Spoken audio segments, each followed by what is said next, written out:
How do you think Cornell has played, and how hard is it to not play in an NFL game, do you think, in 2 years, back to 2022, and perform at the competent level he has? Yeah, he's been exceptional. Even the game he came in, he, to your point, hadn't played in the last couple of years, and then stepped right in and, man, did every single thing we asked him to do and more. So he has been what a great addition to our room, great addition to our team. Shows up every day. His work ethic is amazing. The way he approaches every day with confidence and just his humility is what helps him be able to go out there and compete. He's ready for the opportunity, and when it showed up, he was excited to step in, and he's been great. You guys have been off to a pretty good start here. Can you tell me about the difficulty of getting to this point? I mean, with Cam Dantzler and Mike Hilton and all the guys you cycle through, and you finally find these three, including Cornell. Yeah. Take me through that process, and what does it take from their standpoint to play at this level? Absolutely. To your point, last game, the guys who played for us, not one of them was on the roster when we started camp. So for me, as the position coach running the room, it doesn't matter who's in there. There's a standard that I hold myself to. There's a standard that we hold each other to within the room. And there's a level of technique, fundamentals, and effort and execution that doesn't waver. Doesn't matter when you get here, how you get here. That's the first thing we talk about when you get here. Is our standard, is our level of communication, our level of effort and strain. And then from a technique standpoint, that's really my job of seeing, Rasul's played numerous years in the league. Other guys maybe have played one or two. Whatever the situation is, it's finding what they do well and trying to get them to really showcase that. And then where I can help, that's where I really focus in on being able to make adjustments or tweaks, whatever it is to their technique to help them get the most out of their game. But to answer your question and kind of sum it up, it's really a testament to all of them of coming in and buying into that. I try to do my job of being consistent every day so they know what they're going to get, giving them every opportunity to succeed, and then it's fully on them to show up and put in the effort and put in the extra time, in our days off, whatever it is. All those guys are in here to get up to speed. So it is all a testament to them, and we have an awesome room, and you see the results from that. Coach, going back to camp and even spring ball, when you guys line up against these receivers every single day and you review the film, I'm curious when you would watch Waddle go up against you guys, if there was anything that stood out to you as far as like just something he does that stands out, or something maybe the guys would tell you like, man, Waddle does this and it's tougher. Like just the observations of Jaylen Waddle. Yeah, he has every level of separation possible. Line of scrimmage, break area, fade area. Like on the line of scrimmage, his hip shift, he does a great job before. Like our whole goal is to not kick open and not turn and run as long as we can. We're just essentially trying to stay in front of you as long as we can. And he does an amazing job of forcing you to feel like, oh, I got to turn and run. So he gets guys off their spot, and that's how, for us, we were able to get so efficient at playing on the line of scrimmage because you're playing against that every day. So he can win there and create separation off the line. Then when he's in the break area, he does a great job being able to drop his weight, get in and out of breaks, gets his eyes around, can high point the football. He goes and he takes the ball out of the air. And then down the field, he's got great patience, laid hands, separation. So he has every facet that you want a receiver to have.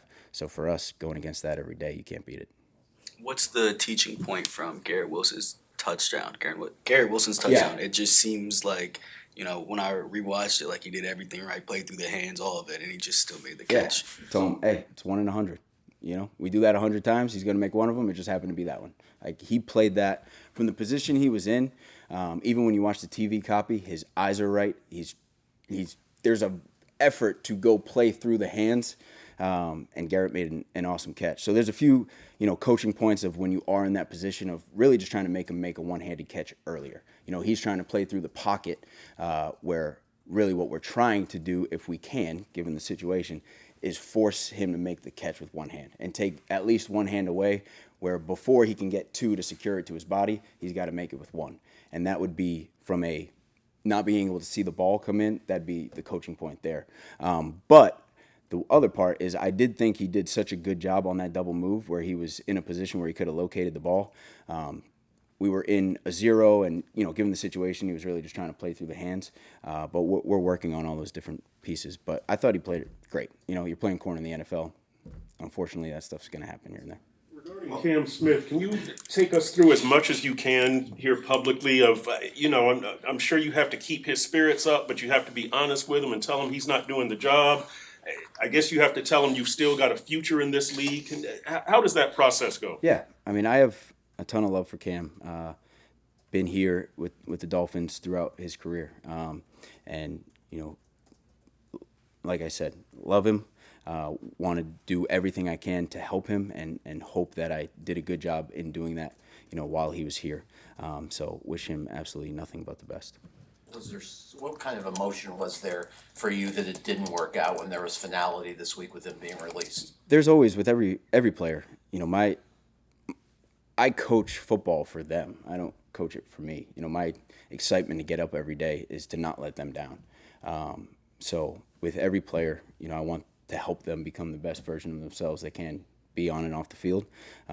So if you feel like, something was short here or there, you always take that personally as a coach because you want to make sure you give them everything they can to be successful. Was there sadness that it didn't work out on your end, or what? What kind of emotion was there? Yeah, I for Cam, I just want the absolute best for him, and that's all I really focus on is what's best for him. Totally unrelated. Jack Jones, had he forced those type of fumbles at all during training camp practices?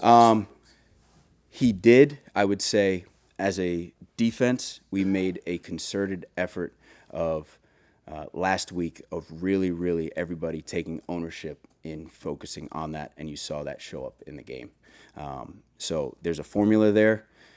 That's, again, a testament to the players of buying into it and really holding each other accountable to doing that in practice, and then you saw it show up in the game. So that formula works, and we need to make sure we continue to put into that formula to continue to get the results out of it.